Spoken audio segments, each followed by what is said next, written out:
Boa tarde a todos. Sejam muito bem-vindos à videoconferência de divulgação dos resultados do terceiro trimestre de 2024 da Vitia. Esta videoconferência está sendo gravada e o replay poderá ser acessado no site de RI da companhia, onde a apresentação também estará disponível para download. Informamos que todos os participantes estarão apenas assistindo a videoconferência durante a apresentação, e em seguida iniciaremos a sessão de perguntas e respostas, quando mais instruções serão fornecidas. Antes de prosseguir, aproveito para reforçar que as declarações prospectivas têm como base as crenças e suposições da administração da Vitia e as informações atuais disponíveis para a companhia. Essas declarações podem envolver riscos e incertezas, tendo em vista que dizem respeito a eventos futuros e, portanto, que dependem de circunstâncias que podem ou não ocorrer. Investidores, analistas e jornalistas devem levar em conta que eventos relacionados ao ambiente macroeconômico, ao segmento e a outros fatores podem fazer com que os resultados sejam materialmente diferentes daqueles expressados nas respectivas declarações. Estão presentes nessa videoconferência o Sr. Wilson Romanini, CEO, o Sr. Alexandre Del Nero Friso, CFO e diretor de RI, e o Sr. Edgar Zanotto, diretor de marketing. Gostaria agora de passar a palavra ao Sr. Wilson Romanini, que dará início à apresentação. Por favor, Wilson, pode prosseguir. Thaís, muito obrigado. Primeiramente, aí, boa tarde a todos. E vamos passar hoje aí como é que foi o nosso terceiro TRI de 24, dando um pouco de cor aí para vocês, para demonstrar aí o trabalho que nós estamos desempenhando aqui dentro da Vitia.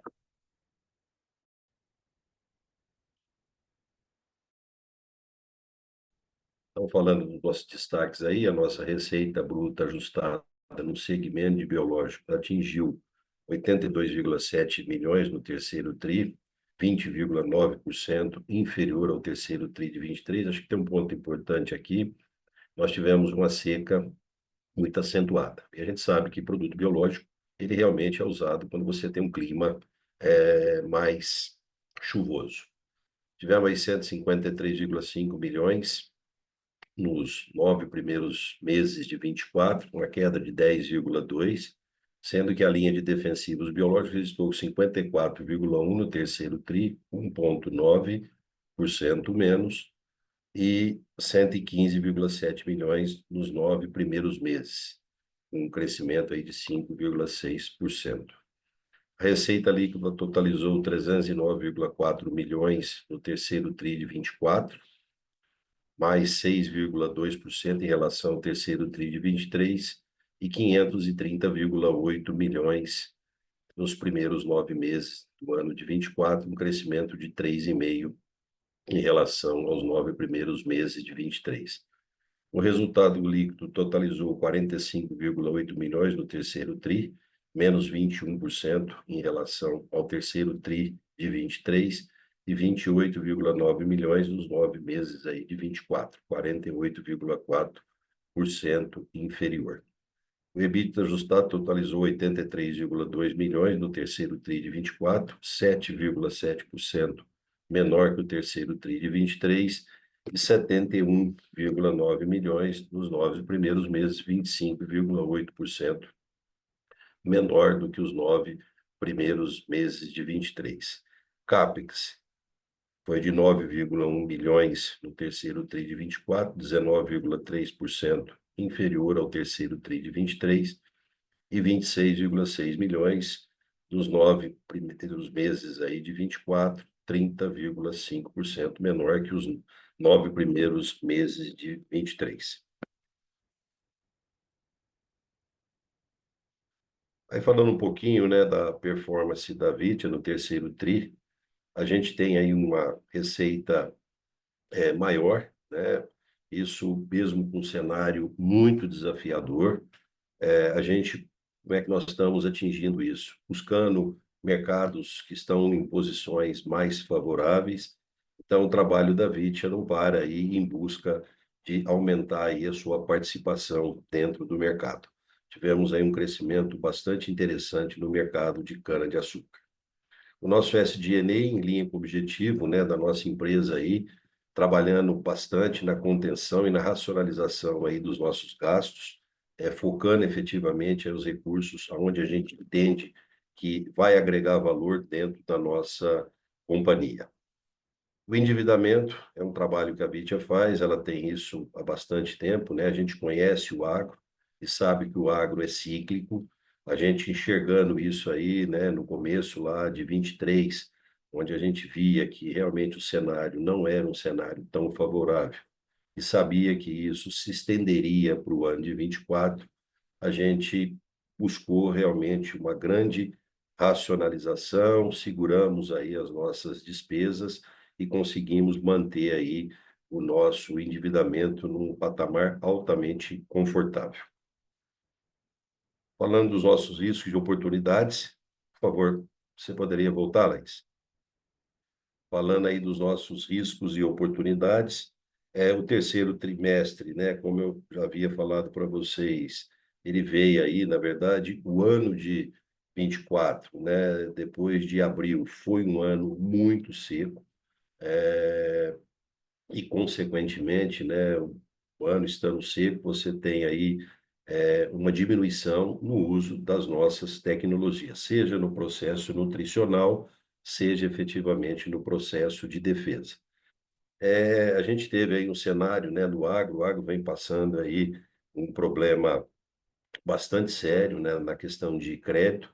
A Vitia, ela foi bastante austera aí na concessão de crédito nesses últimos anos e continua sendo, e isso realmente deixou a empresa num patamar confortável. Ela não teve nenhum dissabor em RJs, a não ser uma pequena RJ na região lá do Pará, né, na região de Paragominas, mas foi uma RJ aí no valor de R$ 75.000. O quarto TRI, a gente tem já uma normalização, né, do tempo. A gente vem trabalhando aí de forma intensa, né, buscando esse essa coisa que não aconteceu lá atrás. É lógico que coisas que deveriam ter acontecido naquele momento, ela não aparece de novo, mas a Vitia vem fazendo um trabalho e ela acredita que vai ter aí um quarto tri bastante diferente aí do terceiro tri de 2024. É lógico que a movimentação nesse trimestre, ela é de uma forma, né, vocês têm um histórico da companhia, ela não é tão intensa como no terceiro tri, mas a gente acredita num quarto tri mais positivo. A gente vê, né, dentro da situação aí do agro, né, onde o produtor está mais cauteloso, existe uma certa limitação de crédito, então as compras estão acontecendo conforme o desenvolvimento das lavouras. Então, a gente continua tendo negócio, são negócios que são feitos conforme a posição, né, da cultura, mas o mercado está comprando, está sentindo, existe uma expectativa bastante positiva, né, climática, agora para o mês de novembro, mesmo dezembro e janeiro.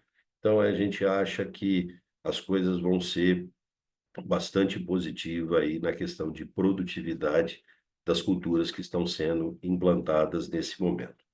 O nosso posicionamento, ele continua, como sempre, aí, uma disciplina bastante firme na parte financeira, né? Uma solidez, essa racionalização que a gente tem batido bastante. Vocês devem ter percebido aí no nosso SG&A que a gente conseguiu aí ter aí um volume, né, de retenção de gastos nesse terceiro tri, e esse é o trabalho, né? A gente tem que ter aí, acho que duas pontas muito bem definidas. Precisamos buscar receita, mas precisamos estar de olho dentro da companhia para a gente aí não focar em coisas que nesse momento não é tão interessante. Fortalecimento, como sempre, né, nos nossos relacionamentos aí comerciais, sejam com produtores rurais, revendas e cooperativas, e a gente vem trabalhando aí numa evolução crescente nas nossas soluções biológicas para a proteção de cultivos. Agora eu passo a palavra para o Friso e ele dá continuidade na apresentação para vocês. Obrigado, Wilson. Boa tarde a todos. Agora eu vou comentar o crescimento da nossa receita bruta. A gente teve uma performance mista, surpreendendo positivamente a linha de fertilizantes foliares, micro de solo e produtos industriais. A gente entende é que essa performance foi acima, né, do esperado e acima das condições. A gente atribui isso a nosso portfólio amplo e a nossa escala para poder ser agressiva nos negócios nesse momento, né, de maior conservadorismo do produtor e de pressão de preços, né. Também contribuiu bastante algumas outras culturas que a gente vem trabalhando para diversificar as nossas fontes de receita. A parte de biológicos, né, tanto quanto defensivo e inoculante, acabou tendo uma queda no trimestre, isso muito em função de ser um produto mais sensível à parte climática e com um shelf life restrito, né? Então, diferente dos foliares, onde a gente não tem preocupação de enviar o produto, o produtor também não tem preocupação de receber. Aqui a gente tem uma preocupação maior, mas a gente entende que o quarto trimestre a gente vai ter uma regularização, né, da compra de biológicos. Na parte defensiva, mesmo considerando essa pequena queda, a gente ainda está com crescimento no acumulado do ano. No inoculante, a gente enfrentou um cenário bem competitivo, né, com a entrada de alguns players, e o mercado ele acabou também sendo mais pressionado aí com esse atraso do plantio.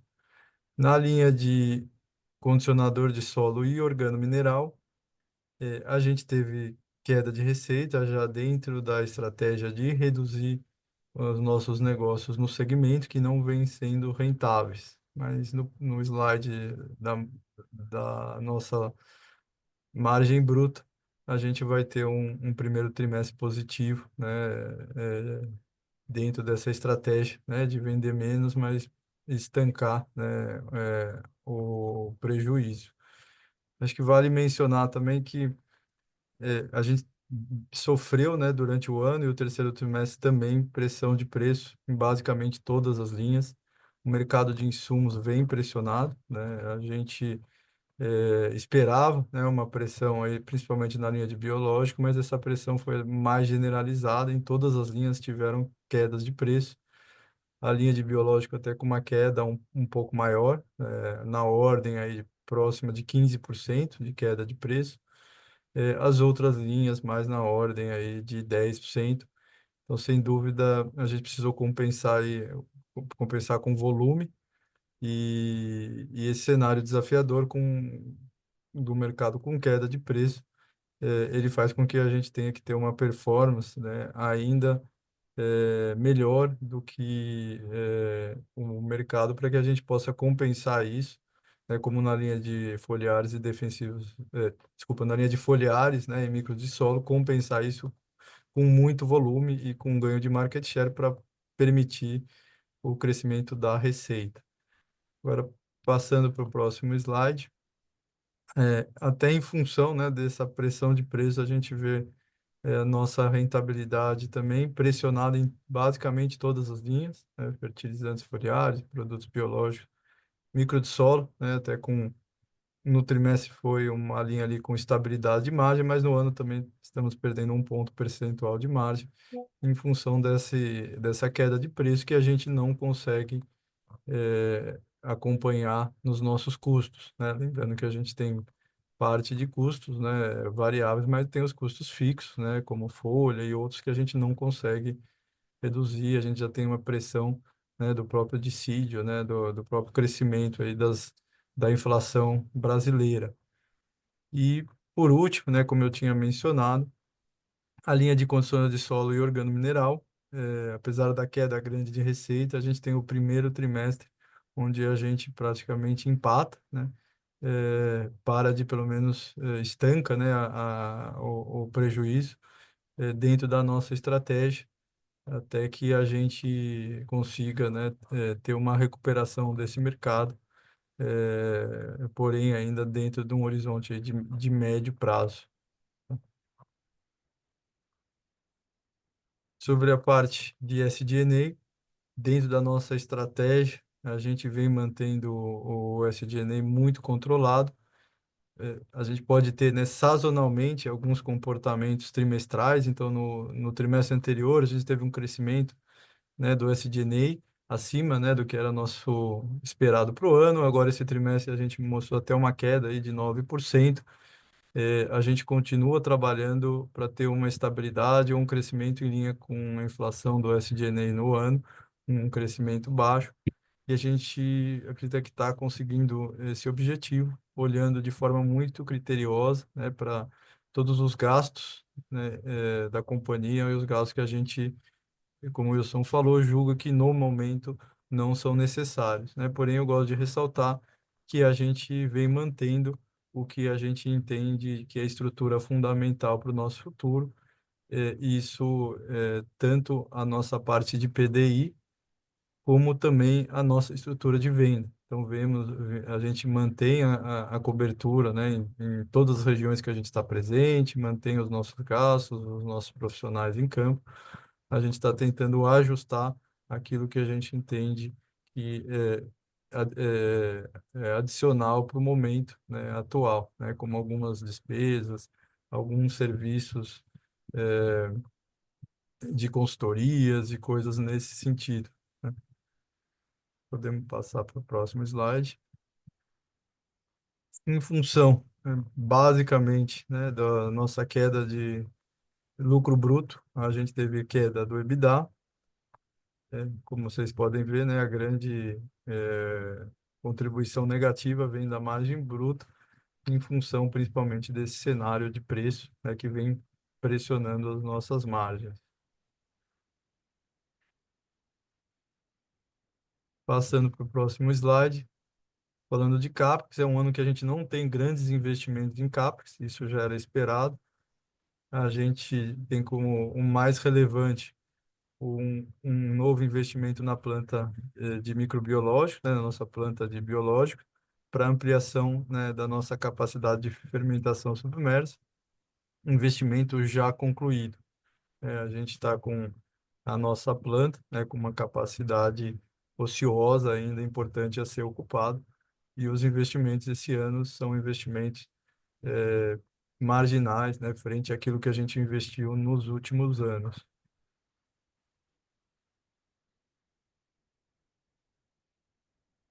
Em relação ao nosso fluxo de caixa, a gente vem tendo uma boa performance no ano. A gente conseguiu encerrar setembro, né, com uma dívida líquida muito parecida com setembro de 2023. Porém, a gente ressalta que a gente, além dos proventos que a gente distribui regularmente todo ano, a gente teve a adicionalidade da recompra. Nos primeiros 9 meses do ano foram 38 milhões. Se a gente não tivesse executado a recompra, a gente estaria ainda com uma dívida substancialmente mais baixa do que setembro de 23. E de qualquer forma, né, de qualquer um dos cenários, a gente entende que é um nível muito confortável, ficando abaixo de uma vez dívida líquida e EBITDA. E esse nível dá conforto para que a gente passe por qualquer turbulência no mercado, e que permita que a gente continue construindo o nosso negócio, olhando aí para o longo prazo e esperando a retomada da demanda. O resultado financeiro, a gente teve uma performance melhor no ano e no trimestre, muito apesar, da inversão da curva de juros recente. Quando a gente pega o período de 9 meses de 2024 comparado com 9 meses de 2023, a gente tem tanto uma dívida líquida média menor, como também uma taxa de juros média menor, né? Falando sempre em média, como vocês viram, né? A dívida líquida setembro com setembro está muito parecida, porém, quando a gente pega a média mensal, a gente está com 25% abaixo, né, de 2023, em termos de dívida líquida, e também estamos com cerca aí de 20% de custo, né, dessa dívida menor do que o ano passado. Já na parte de imposto de renda e contribuição social, a gente tem uma performance pior, como já esperado, com o fim da subvenção anunciada no final do ano passado. A gente passa a ter uma alíquota muito superior à do ano passado, em função dessa mudança de legislação. E em relação ao nossa linha final, a gente reverte o prejuízo acumulado nos primeiros 6 meses do ano, mas temos um lucro menor do que o ano passado, né, tanto no trimestre como também no acumulado do ano. Agora eu passo a palavra para o Edgar Zanotto, nosso diretor de marketing, que vai dar uma visão dos nossos gastos de PDI. Obrigado, Friso. Eu vou falar um pouquinho aqui dos gastos de PDI. O Henrique teve um conflito de agenda, vocês devem estar acostumados a ver ele por aqui, primeira vez, tá? Então, a gente continua, né, tendo os investimentos em PDI muito alinhado com o que a gente já vinha do ano passado, né, a gente não, como o Friso já vinha falando, a gente não reduziu os investimentos e a gente continua seguindo na mesma proporção, praticamente de 3 para 1 ali, entre o que faz para produtos biológicos e fertilizantes, tanto no trimestre quanto no acumulado. É o que a gente vem tentando manter, porque a gente entende que isso é fundamental para a empresa continuar crescendo e conseguir ter boas margens nos produtos, né? Então, a gente tem algumas coisas que estão em desenvolvimento, né? A gente teve novas recomendações de uso para alvo biológico dos produtos já registrados. A gente teve 13 registros especiais temporários, que é o registro para a gente poder levar os estudos para o mapa, fazer e apresentar. E o mais importante que são 5 micro-organismos inovadores, né? E quando a gente fala de micro-organismo inovador, são micro-organismos bem diferentes do que o pessoal vem trabalhando e com resultados totalmente diferentes, né? Com qualidade muito melhor do que a gente já vem vendo hoje. E tem outros que são focados em novas formulações, que são melhorias dos micro-organismos que a gente já conhece hoje, seja das espécies conhecidas. Isso aí é que a gente fala bastante tempo, que leva tempo para sair, mas agora a gente está chegando aí com uma fase mais próxima.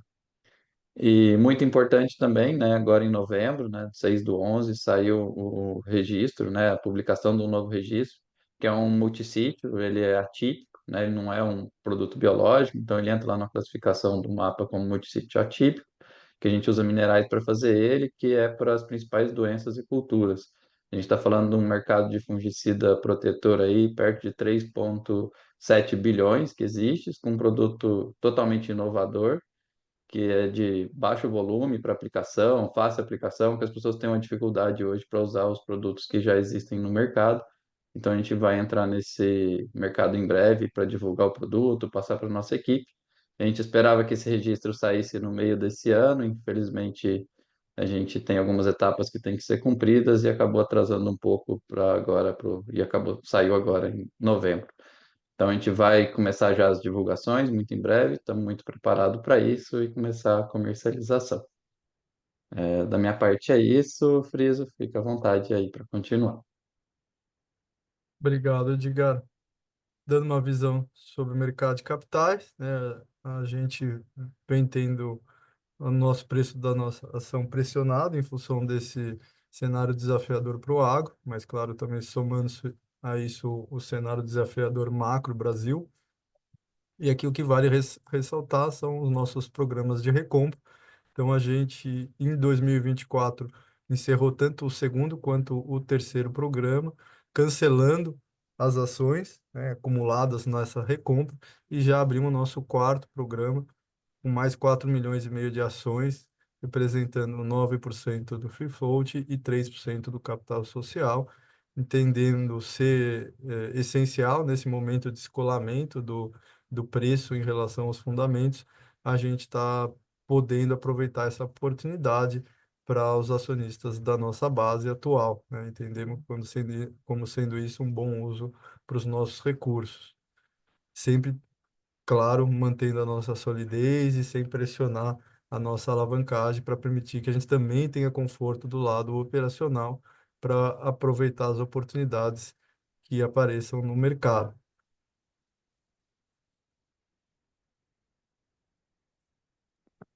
Iniciaremos agora a sessão de perguntas e respostas para investidores e analistas. Caso deseje fazer alguma pergunta, por favor, clique em levantar a mão para perguntar por voz ou no botão Q&A na parte inferior da tela para escrever a sua pergunta. Nossa primeira pergunta vem do senhor Gabriel Barra, analista sell-side do Citi. Por favor, Gabriel. Olá, pessoal. Boa tarde. Consegue me ouvir? Tranquilo, Gabriel. Oi, Wilson. Friso, Edgar, obrigado pela apresentação. Pegar minhas perguntas. Eu tenho, acho que dois pontos aqui. Eu acho que o primeiro, até no slide que vocês mostraram sobre a alavancagem, a gente vem acompanhando uma posição de caixa e de balanço muito confortável, mesmo nesse momento um pouco mais desafiador do agro, né? E como vocês mesmos falaram também em relação ao buyback, vocês fizeram o programa.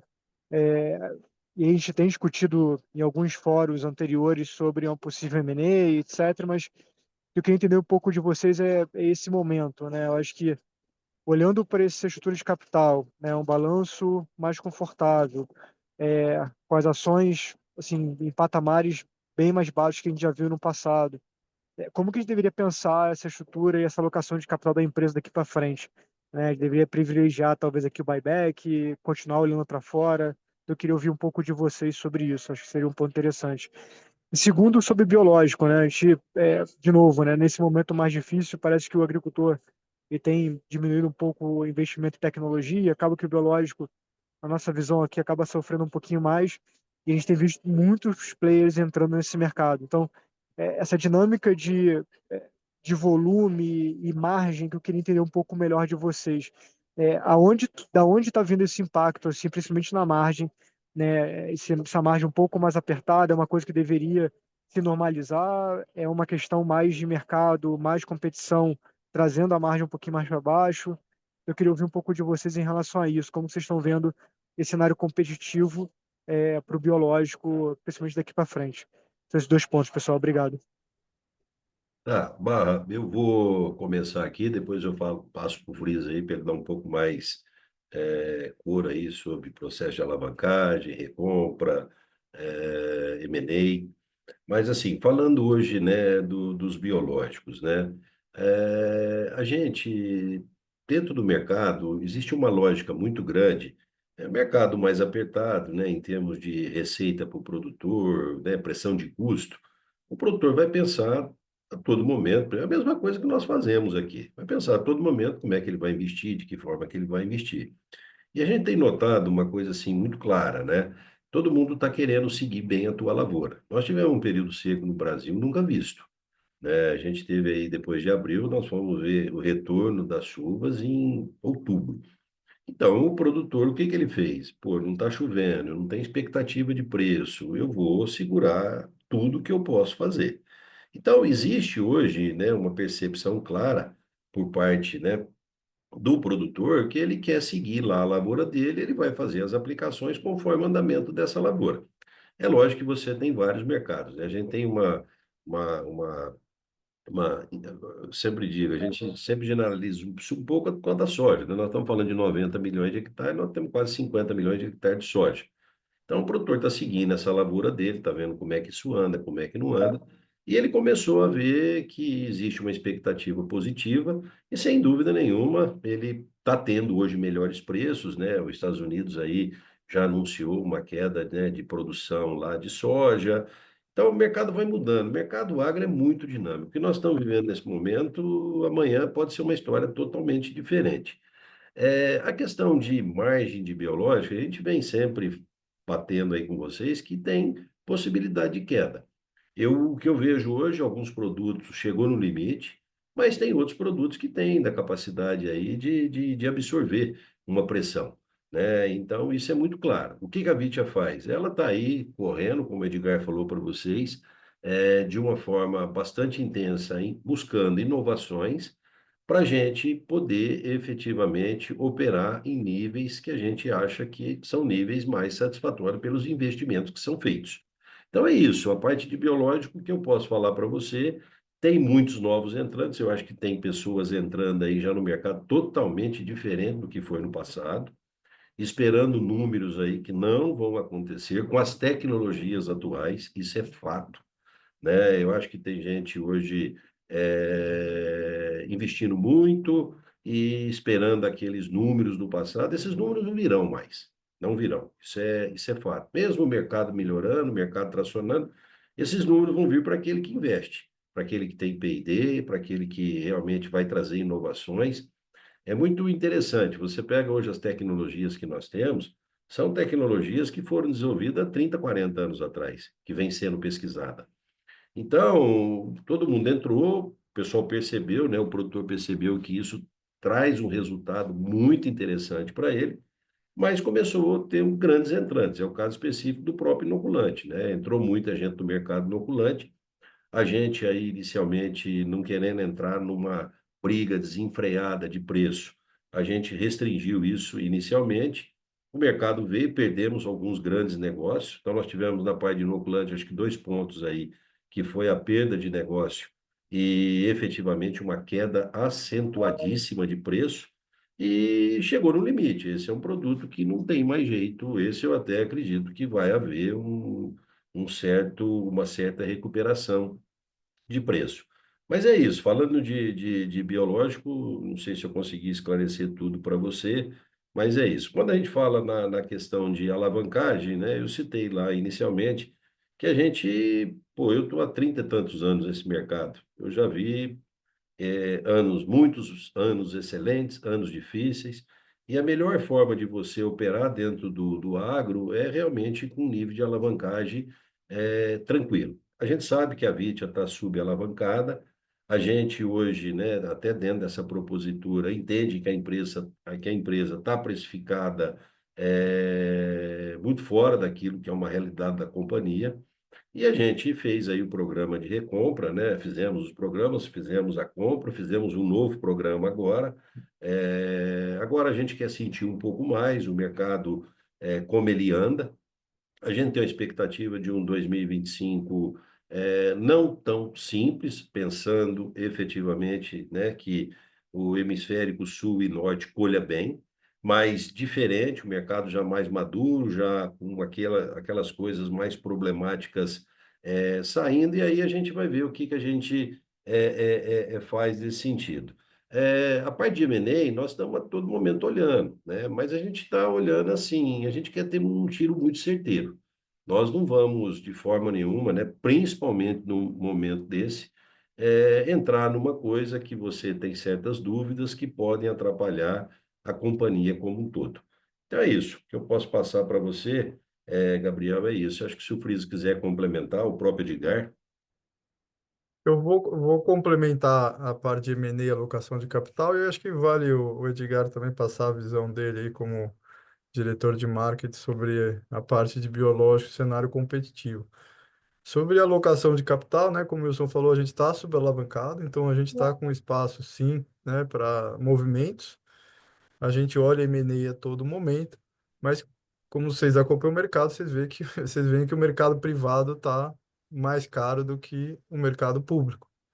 E, e a gente tem que pensar na melhor oportunidade para o nosso acionista. E por enquanto a melhor oportunidade é a recompra de ações. A gente, como eu falei, só nesse ano gastou 38 milhões, né? É pouco. A gente pode recomprar mais, tem capacidade para isso.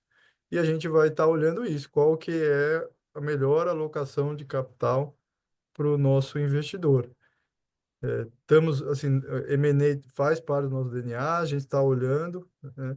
Mas a gente vê ainda um descolamento muito grande de preço do privado do nosso preço de bolsa. Isso, sem dúvida, restringe um pouco o nosso movimento. E a gente acha também que o mercado, no curto prazo, ele ainda não está muito claro, né? Como o Wilson falou, podemos ter um 2025 tão desafiador quanto 2024, só que com uma taxa de juros, né, em alta. Então a gente precisa ser ainda mais criterioso para fazer um grande movimento, né, de alocação no M&A, que é um movimento de risco quando comparado a fazer a recompra. A recompra a gente coloca o dinheiro onde a gente sabe, onde está seguro, na própria VIT. Então, o M&A, ele sempre tem um risco adicional. E é claro que tem sinergias também. Então, como eu só falou, a gente tem que ser muito certeiro para trazer um risco adicional, né? E tirar a gente de uma posição tão confortável como a gente está no momento, precisa ser algo diferenciado e que até o momento a gente não viu no mercado. Falar um pouquinho aqui, tá, Friso, rápido, sobre o mercado de biológico, ele ainda tem muito para evoluir como um todo, né? Então, assim, a gente ainda tem uma fatia pequena do que a gente tem de defensivos, isso está muito claro. A gente continua aqui com um projeto de até de educação junto com o produtor, com universidade, com consultoria, com tudo, até para equalizar o conhecimento de todo mundo, né? Hoje mesmo a gente estava na conversa antes de entrar aqui no call sobre um grande cliente nosso que é grande, tem equipe de pesquisa e tudo, que ainda não entende que dentro de uma mesma espécie pode ter micro-organismo que faz até mal para a planta e ele ainda cota por micro-organismo, né? Então, ainda tem, aí até a pessoa entender que ainda é defensivo, a gente tem um caminho longo para a gente sobrepor isso. Então, a gente tem um espaço gigante para crescer. A gente continua acreditando que biológico vai representar mais do que fungicida, nematicida e só não os herbicidas, mas em breve, até por uma questão, né, de novas tecnologias. Tá? Então, além de tudo, a gente está preparado para vir com novas tecnologias para cobrir e facilitar a vida do produtor. Então, para o futuro, a gente entende que muito em breve a gente vai estar com tecnologia ali que a gente não vai precisar nem do complemento químico para ser o mais sustentável para o produtor. E isso tudo vai dando segurança para a gente. Então, a gente tem essas duas coisas para crescer. A pressão por preço é normal quando o produtor tá com receio, né? O mercado, a gente viu que o preço das commodities caíram, então ele vai no que ele já confia, no que ele já fez. Teve um monte de entrantes novos com vários produtos registrados, mas você vê que já tem muita coisa que foi mal feita no passado que vem acabando. A gente vê muita notícia aí de on-farm e tudo, e esses grandes grupos começando a comprar produtos da indústria. Isso começa a ser representativo e a gente começa a observar isso aqui também, tá? Então é uma visão aí do que eu tenho sobre como que a gente vai seguir com esse mercado. Então tem muito espaço para crescer, vai ter uma mudança grande aí no caminho de quem tem as melhores tecnologias e uma mudança de químico para biológico ainda muito grande no futuro próximo. Ótimo, pessoal. Muito obrigado. Super claro. Lembrando que para fazer perguntas, basta clicar em levantar a mão para perguntar por voz ou no botão Q&A na parte inferior da tela para escrever a sua pergunta. Nossa próxima pergunta vem do senhor Pedro Fonseca, analista sell-side da XP. Tudo bem, Wilson, Friso, Henrique, boa tarde. Espero que estejam bem. Eu queria pegar com vocês, pessoal, uma leitura de portfólio. Acho que o Wilson falou em algum dos últimos calls, que o mercado talvez tenha se comoditizado mais rápido. Não sei nem se esse é o termo correto, mas o mercado tenha se comoditizado mais rápido do que o esperado. E aí a minha pergunta é como a companhia vê hoje o portfólio da Vita perante a competição, né? O Henrique comentou ali de novos produtos que estão prestes a ser lançados, né? O novo pipeline de lançamentos. Então, eu queria pegar essa granularidade de vocês, de comparação de portfólio versus competidores, e eventualmente se faz sentido pensar em crescimento em outras culturas que talvez você tenha menos escala, mas que o cenário competitivo hoje seja menos desafiador do que essas culturas de mais escala, como soja, cana, milho, etc. Esse é meu primeiro ponto. E o segundo ponto é a perspectiva para a safrinha, né? O Wilson já comentou um pouco, mas o que vocês estão vendo em termos de crescimento de área, o que vocês acham que pode ser o crescimento de volume, né? Entendo que talvez tenha até um easy comps quando a gente pensa aqui em área de safrinha para o ano que vem. Então, queria entender com vocês as perspectivas aí da companhia para crescimento, pensando em safrinha especificamente. Obrigado, pessoal. Eu acho Ok, que de portfólio é para mim, né, Pedro? pode falar, Eu Edgar. tá aqui hoje, tá o Edgar falando, o Henrique Desculpa, hoje não Edgar. pôde vir. Desculpa. Tá Desculpa, sendo... tô com o Henrique eu, na eu, cabeça, mas eu- tudo bem. acho que o pessoal tá acostumado com ele aqui. Pois é. A questão de comoditização, quando a gente fala, é porque tem realmente, assim, muitas empresas registraram, né, os micro-organismos que todo mundo conhece, que tem aí disponíveis, então é muito nesse sentido. Então, realmente isso aconteceu, mas uma questão de qualidade, ela ainda existe diferença, tá? Então, isso é uma coisa que agora todo mundo começou a ligar. Antes a gente vê que não tinha uma diferenciação, né? Tudo era a mesma coisa, né? O produto que você faz na fazenda, é mais barato. Ah, então tá bom, vou fazer na fazenda. Então você começa a ter uma separação por qualidade de produto. E então, pelo menos essa é uma visão que eu tenho aqui, que a gente começa a ter isso. Mas ainda são os mesmos micro-organismos. Quando você fala, tem Bovéria, tem Metarrhiza, tem Bacillus thuringiensis, né, para controle de lagarta. Então são produtos que são com cepas muito comuns. E o que que a gente está fazendo para isso para o futuro, né? Realmente é buscar coisa que seja inovadora e totalmente diferente.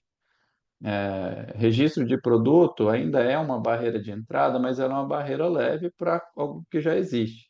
Agora, quando a gente fala desses produtos e de espécies novas, inclusive a gente tem espécie que não tem hoje lá na nossa coleção que está dando resultado, que não tinha nem relato no Brasil. Então a gente teve que pedir para a universidade fazer a descrição, relato, primeiro relato, aí você faz uma monografia para a Anvisa, aí você vai lá, pede o RET, aí sai o RET. Então, assim, não é aquele negócio, você fala, hoje biológico se registra com 3 anos, 2 anos. Então, essa não é uma realidade para produtos inovadores. Então, por isso que talvez as coisas não começaram a sair na velocidade que todo mundo esperava. Mas está aí, é o que eu falei, a gente tem hatch, tem 5 produtos que são totalmente diferentes. E quando a gente fala diferente, não é porque é uma espécie nova, é porque funciona muito melhor do que já tem hoje. Né? Quando a gente faz os testes de resultado e tudo, com dose mais baixa, ou é mais fácil de produzir alguma coisa nesse sentido. Então, é isso que a gente está buscando hoje, coisas que sejam totalmente inovadoras aqui no P&D, e é o tempo que a gente investe. E, até para ser claro, não é fácil achar algo que seja totalmente inovador. A gente tem uma coleção, todo mundo sabe, de micro-organismos própria, ela está grande, tem mais de 7.000 cepas, e mais do que ter 7.000 cepas, o mais importante é ter estudado as cepas. Tá? Então, hoje a gente tem o sequenciamento de DNA, estudo de praticamente 25% do que a gente tem lá. Então, isso é uma velocidade gigantesca, a gente considera, né, até quando a gente vai comparar com o que tem de melhor no mundo, com o que a gente tem de capacidade e recurso aqui para fazer. Então, a gente vai ter produtos totalmente diferenciados aí, ainda leva um tempo, tem que passar pela etapa de registro, ela não é rápida, igual registrar uma coisa que já existe. Então, é nesse sentido que a gente vem trabalhando para se manter diferenciado e continuar tendo um portfólio completo para atender o produtor. Qual que era a outra parte da pergunta? Deixa eu. Safrinha. Questão de safrinha, né? Você quer falar, É, Wilson? eu falo um pouquinho de safrinha aí, Ah, até tá bom. depois só dando mais uma cor aí na questão do. Acho que o Edgar pontuou um negócio muito importante, Pedro. Eu acho que hoje, acho não, tenho certeza que houve uma enxurrada, né, de produtos. Então a gente fala, por exemplo, uma Bovéria.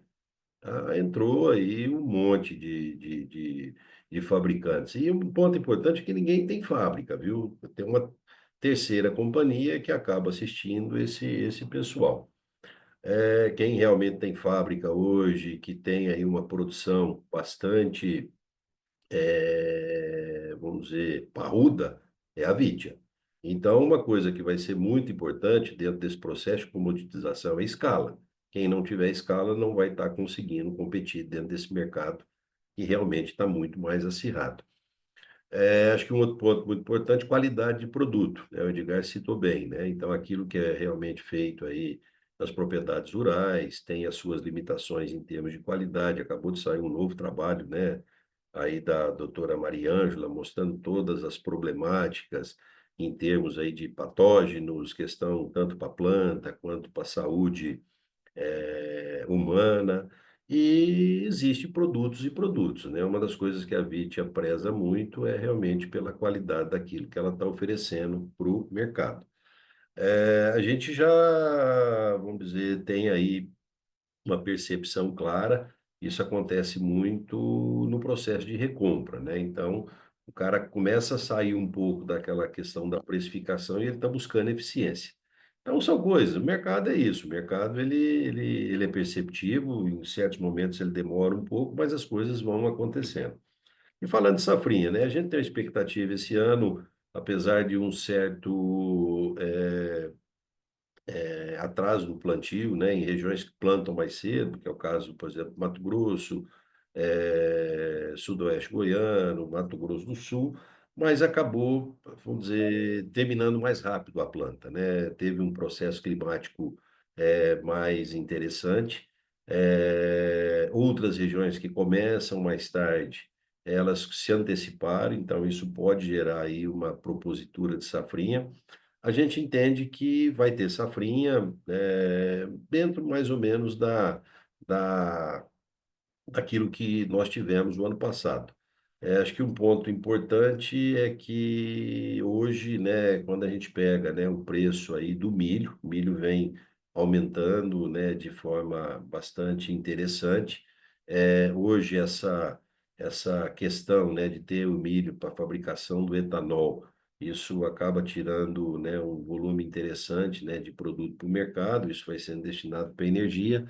Então a gente acha que safrinha esse ano ela vai ser muito positiva. Tem uma expectativa boa de clima, né? Nós estamos aí no período aí de uma laninha mais fraca, vamos dizer, um processo mais neutro. Então a gente entende que a safrinha vai responder de forma mais positiva esse ano. Obrigado, Wilson, Edgar. Obrigado pela granularidade. E se eu puder só um follow-up, Edgar, a gente tem aqui uma regrinha de bolso, né? Que o time to market de um produto novo seria em torno de 5 anos, né? Obviamente tirando o tempo de estudo, etc. Mas uma vez identificada a solução, o período de registro giraria mais ou menos em torno de 5 anos. Esse número continua fazendo sentido ou não? Sim, continua. Legal. Show. Muito obrigado, viu? Valeu, pessoal. A sessão de perguntas e respostas está encerrada. Gostaríamos de passar a palavra ao Sr. Wilson Romanini para que faça as considerações finais da companhia. Hoje só tivemos 2 perguntas, então fomos menos sabatinados, né? Mas, gente, muito obrigado, né, por estar aí conosco, para estar vendo aí a história da Vitia. A gente aqui na Vitia, como eu sempre falo para vocês, a gente tem aí sempre uma propositura verdadeira, uma propositura do que está realmente acontecendo no mercado. Essa é uma filosofia da companhia. Nós não vamos de forma nenhuma mudar. E a gente entende assim, sendo bem transparente, acho que dentro de todas as problemáticas, né, que a gente vem vivendo desde lá do ano de 23 até esse momento, e a gente sabe que isso não vai terminar do dia para a noite, eu acho que a Vitia está desempenhando um papel bastante positivo, bastante interessante, olhando aí possibilidades de crescimento, tendo aí uma baita regulação aí naquilo que ela tem que fazer internamente. Então é esse o nosso trabalho, não esquecendo de forma nenhuma de investir naquilo que traz realmente retorno, né, dos investimentos mais a curto prazo, mais a longo prazo. E essa é a nossa história, vamos continuar aqui e tenho certeza que a gente vai terminar esse ano de 24 de forma positiva. É lógico que a gente sempre quer mais, essa é a tese de qualquer tipo de trabalho, mas é isso, vamos terminar bem e vamos começar aí com um baita pé direito no ano de 25. A gente entende que 25 tem os seus desafios, mas eu acho que aqueles grandes desafios que a gente tinha lá, olhando, né, o final de 2023 e início de 24, eles são menores. Essa é a mensagem que eu queria ter passado, gostei de passar aí para vocês. É mais ou menos isso. Tá bom? E muito obrigado novamente.